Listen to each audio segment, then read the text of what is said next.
Hi, my name is Christopher Miller, and I'm going to be talking about physical delivery in chapter 10.4. A couple review real quick. It's a facial expressions and eye contact and body movement.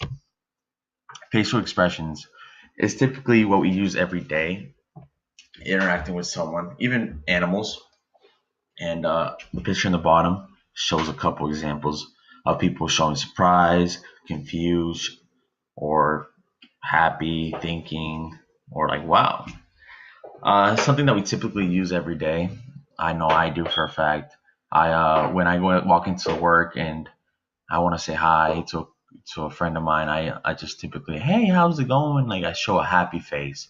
Or when someone tells me sad news, I typically show a sad face and tells my emotions. Also, if you're having a bad day, it shows that in your face. I automatically get told, hey, are you okay? How's it going, Chris? Are you fine or anything?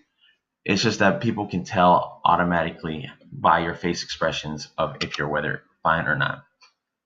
And a lot of people struggle with face expressions. I know a couple of people that looks very straight, looks very serious. Their face just they don't have facial expressions. You can tell them a joke and they can have a serious face. But a good practice is looking through the mirror, looking at the mirror, and try to see it with yourself or give it a try with new people and find ways to at least express yourself because that's a very important key. But at the same time, it's good. It depends with the person. It's good not to express your feelings unless it's an appropriate time.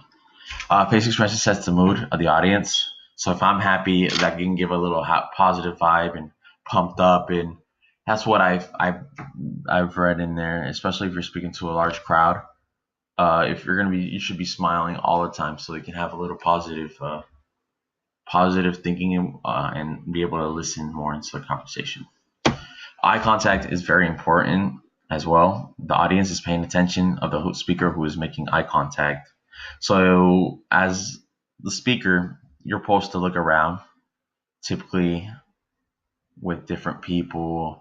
Make sure you're looking left to right, trying to find out, trying to see more people there, and instead of being seeing family members, you typically want to see some other people in the faces, so they're engaged. Because if you're just looking to the left and they're not looking to people on the right, they're gonna just not feel like they're part of the speech, or they're gonna be less interested in it.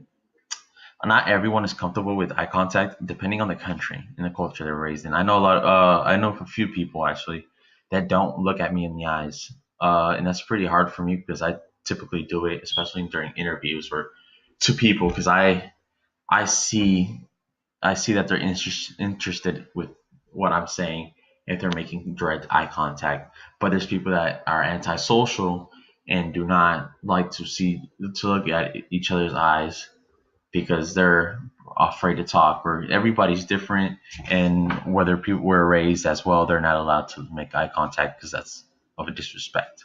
A couple of options, like I said, look left and right. Don't stick with family members, and look all people that look friendly because you get distracted with them. For Take your time, just make sure you're ready.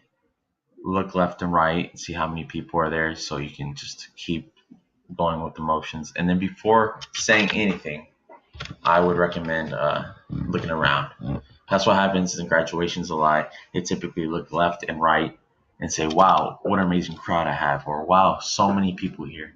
That engages with the audience. Body, I put a lot of things like posture and gestures in the clothes. Good posture should be natural and relaxed, not stiff or tense. When my dad is in the military, and when he talks to a group of people. I've seen him talk to a group of people or even friends. But my dad, he typically has his head up with his chest up, and not slouching or not like putting his back all the way back and not feeling comfortable. Don't be too relaxed, but be in the right body posture. Some bad examples of postures include slouching, towering, jaw thrusting, and arm crossing. These nonverbal behaviors can indicate feelings and attitudes towards another person. if I'm speaking to somebody, up to my boss, and he got me in trouble, and I'm just like laying back with my hands crossed, my arms crossed, and not looking at him, he's gonna say that he's gonna tell that I don't care or I'm not interested in what he's saying. Compared to somebody, I'm making eye contact, looking straight at him, and nodding my head as a facial expression as well shows that I'm interested in conversation. Clothes, you do not want to wear shorts or pant or shorts or cargo shorts or in a white t-shirt to interview. That kind of shows that people that you don't care about what you're getting into, like like interviews. You're not going to show up like that. That's not professional. It gives off people vibes of that you're not interested. Typically, on the other one here, gestures like the other one. You don't want to tap your feet so much or keep like clapping or grabbing your knuckles, cracking your knuckles when you speak. That shows that you're nervous and that doesn't really interest the person. We typically use our arms and hand movements for gestures to express how we feel. And I use this every day. I talk to my friends and I do hand gestures all the time. We become very fluent without knowing it. It's not a class that we can take that we're used to doing. It's something that we've been doing since we were children.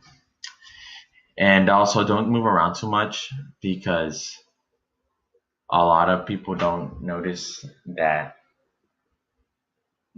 people notice that you're walking around back and forth. It kind of gets them like dizzy, or just they constantly have to look left and right and left and right. And they get less engaged in the conversation and tend to not to do hand gestures. You can do some hand gestures, but not too much to overwhelm people. A video that I have express a lot of things, and I will talk about it after this.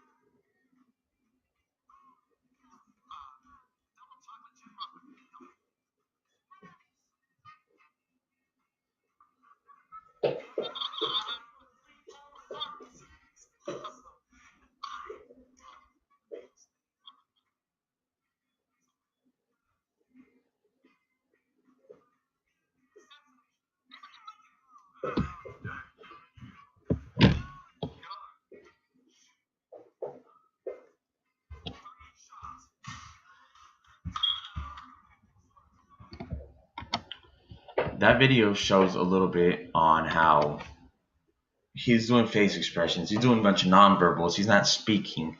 He's showing the kind of types of gestures that things that he wants as a coffee. He's using face expressions, body movement, gestures, a bunch of stuff, trying to explain what he wants. But he's still not understanding. But he did a pretty good job because, as you can tell, the face he like shows shock and things like that. There's a bunch of non verbal communication. That's a perfect example to summarize everything in once in the video. This is a small visual aid delivery and delivery. It's just how you present yourself and how you have to have things set up and ready. Make sure you proofread what you have, because once you start doing the presentation and then you have something wrong, you start to break down, you start getting nervous, and then you start falling apart. It's not saying things correctly, and that's pretty difficult. And thank you. I appreciate it for watching the video, and I hope you have a good day. Thank you.